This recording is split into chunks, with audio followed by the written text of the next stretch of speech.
Once upon a time मतलब एक बार की बात है, या फिर आप इसको वंस अ टाइम ऐसा भी बोलेंगे तो भी इसका मतलब होगा एक बार की बात है, या फिर वंस सिर्फ वंस बोलेंगे तो भी इसका मतलब है एक बार की बात है। जब भी आप कोई कहानी स्टार्ट करते हैं बोलना तो आप उससे पहले इस तरह से बोलते हैं कि एक बार की बात है, फिर आप आगे स्टार्ट करते हैं। तो वंस अपॉन अ टाइम का मतलब हुआ एक बार की बात है। अब आगे क्या है? A lion was sleeping under a banyan tree at the roadside, या फिर by the side of the road, या फिर alongside the road। आप इस तीनों में से यहाँ से लेके यहाँ तक और यहाँ से लेके फिर यहाँ तक और यहाँ से लेके यहाँ तक, तीनों में से किसी एक का आप इस्तेमाल करेंगे। तीनों का मतलब एक ही होता है कि सड़क के किनारे से। क्या हो गया? एट द रोड साइड मतलब सड़क के किनारे, या by the side of the road मतलब सड़क के किनारे, या अलॉन्ग साइड द रोड मतलब सड़क के किनारे की बात हो गई। क्या हो गया? अ लायन मतलब एक शेर, एक शेर। वॉज का मतलब था, स्लीपिंग का मतलब हो गया सो रहा, या फिर इसका दूसरा मतलब हुआ कि सोया हुआ, या तो सोया हुआ या तो सो रहा। जैसे कि आई वॉज स्लीपिंग मतलब मैं सो रहा था या फिर मैं सोया हुआ था, एक ही मतलब है, तो इसमें आप संकोच नहीं करेंगे। वीडियो क्लास अच्छा लग रहा हो तो लाइक का बटन ज़रूर दबा दें, फिर आप भूल जाते हैं। Under a banyan tree, under का मतलब होता है के नीचे, के नीचे। आ मतलब एक, अब बनियन का मतलब बरगद, और ट्री का मतलब हो गया पेड़। तो क्या हो गया कि एक शेर बरगद के पेड़ के नीचे सोया हुआ था। एट द रोड साइड मतलब सड़क के किनारे, सड़क के किनारे, या फिर by the side of the road इसका भी मतलब हुआ सड़क के किनारे, या फिर अलोंग साइड द रोड इसका भी मतलब हुआ सड़क के किनारे। तो तीनों में से आप किसी का भी इस्तेमाल करें मतलब उसका सेम ही है। चैनल पे पहली बार हों तो सब्सक्राइब का बटन ज़रूर दबा दें, और उसके बगल में जो बेल का आइकन है उसको भी ऑल पे क्लिक कर दें। An ant was going through the same path। An का मतलब क्या हो गया? एक। Ant का मतलब हो गया चींटी, और was का मतलब हो गया था। Going का मतलब हो गया जा रहा, जा रहा। वॉकिंग बोलें या गोइंग बोलें एक ही चीज़ है। थ्रू का मतलब हो गया, थ्रू का मतलब हो गया से, मतलब जब आप किसी रास्ते से कहीं जाते हैं तो आप थ्रू का इस्तेमाल करते हैं, और जब आप किसी माध्यम से यानी बस से, बाइक से, प्लेन से जब आप जाते हैं तो आप बाय का इस्तेमाल करते हैं। तो ये सड़क के किनारे से जा रहा है यानी रास्ते से जा रहा है, तो थ्रू मतलब से, मतलब किसी माध्यम से का बात हो रहा है। द सेम पाथ मतलब उसी रास्ते, उसी रास्ते, या फिर सड़क मतलब उसी सड़क से या उसी रास्ते से, आप जैसा बोलें।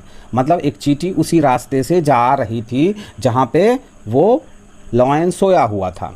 अब देखिए, सी एक्सीडेंटली या सी मिस्टेकनली दोनों का मतलब हुआ गलती से। क्या हो गया? गलती से। इसका भी मतलब हो गया गलती से, इसका भी मतलब हो गया गलती से। दोनों में से किसी एक का आप इस्तेमाल करेंगे तो सी का मतलब हो गया वह। अब वेंट ओवर बोलें या वेंट अपॉन बोलें या वेंट ऑन बोलें, इसका मतलब हो गया ऊपर चढ़ गया। वेंट का मतलब ऐसे होता है जाना, गो वेंट है तो इसका मतलब हुआ जाना, लेकिन यहाँ पे क्या हो गया? वो ऊपर चढ़ गया। क्यों? क्योंकि या तो ओवर लगा दिए, या तो अपन लगा दिए, या फिर ऑन लगा दिए। तो चढ़ गया, चढ़ गया। कहाँ चढ़ गया? ऑन द लॉयन मतलब लॉयन के ऊपर चढ़ गया, मतलब शेर के ऊपर चढ़ गया। अब देखिए, on his sleep being disturb, यहाँ पे ये जो फॉर्मेशन है ना, ये एडवांस लेवल का फॉर्मेशन है। ये इन जनरल आपको समझ में नहीं आएगा कि इसका मतलब क्या हो रहा है, लेकिन आप इसको समझिए थोड़ा सा। ऑन हिज स्लीप मतलब उसकी नींद, इसको कहते हैं उसकी, और इसको कहते हैं नींद। उसकी नींद बीइंग डिस्टर्ब मतलब खराब होने के कारण। डिस्टर्ब का मतलब क्या हो गया? खराब। और बी का मतलब होता है होना, बनना, रहना। तो खराब होने के कारण क्या हो जाएगा? होने के कारण। ऐसे बीइंग अ टीचर मतलब शिक्षक होने के कारण या शिक्षक होने के नाते। बीइंग अ फ्रेंड मतलब दोस्त होने के नाते या दोस्त होने के कारण, या फिर बीइंग अ ह्यूमन मतलब आदमी होने के नाते, इस तरह से बोलते हैं। तो बीइंग डिस्टर्ब मतलब ख़राब होने के कारण, ऑन मतलब पर, मतलब उसकी नींद खराब होने के कारण या होने पर, उसकी नींद खराब होने पर, द लायन मतलब वो शेर, वोक अप मतलब जगा या उठा, जगा या जग गया, जिस तरह से भी आप बोलना चाहेंगे बोल सकते हैं, मतलब पास्ट फॉर्म है।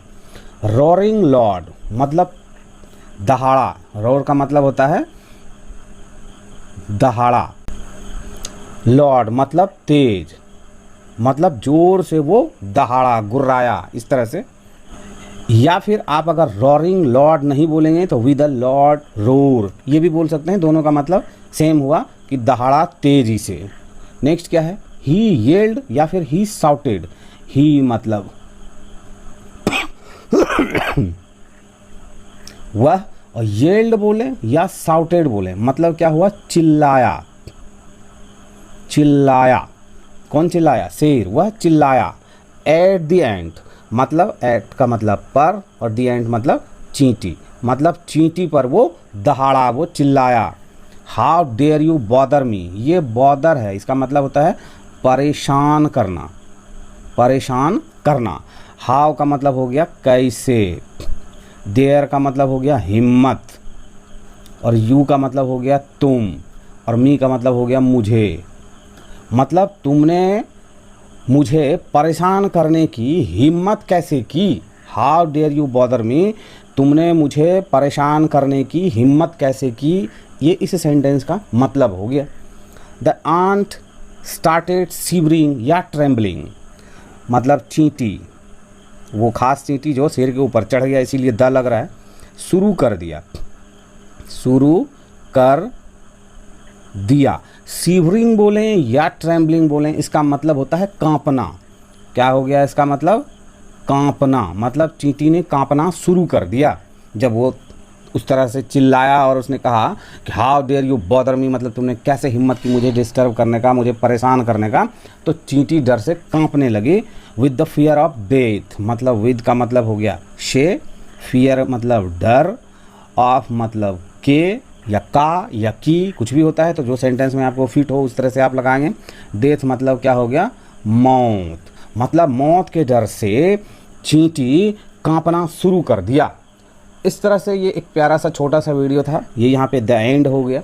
मुझे उम्मीद है कि आप इस वीडियो को वॉच करते हुए यहाँ तक आए होंगे। चैनल पे पहली बार हों, अभी तक आपने सब्सक्राइब नहीं किया है तो आप सब्सक्राइब ज़रूर कर लें, और कमेंट्स करके ज़रूर बताएं कि आपको क्लास कैसा लगा, और क्लास अच्छा लगा हो तो लाइक ज़रूर दे दें। मिलते हैं हम नेक्स्ट वीडियो में।